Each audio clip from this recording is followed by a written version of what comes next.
Price allot. இன்றைய வேத வாசிப்பு தியானம் சங்கீதம் 11 1-7 வரை. 1ஆம் வசனம். நான் கர்த்தரை நம்பியிருக்கிறேன், பின்ன ஏன் நீங்கள் என் ஆத்துமாவை நோக்கி பட்சியைப் போல உன் மலைக்கு பறந்து போ என்று சொல்லுகிறீர்கள்.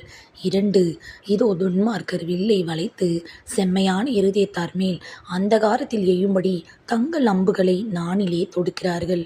3 அஸ்திபாரங்களும் நிர்மூலமாகிறதே, நீதிமான் என்ன செய்வான். 4 கர்த்தர் தம்முடைய பரிசுத்த ஆலயத்தில் இருக்கிறார், கர்த்தருடைய சிங்காசனம் பரலோகத்தில் இருக்கிறது. அவருடைய கண்கள் மனுபுத்திரரை பார்க்கிறது, அவருடைய இமைகள் அவர்களை சோதித்து அறிகிறது. 5 கர்த்தர் நீதிமானை சோதித்தருகிறார், துன்மார்க்கனையும் கொடுமையில் பிரியமுள்ளவனையும் அவருடைய உள்ளம் விற்கிறது.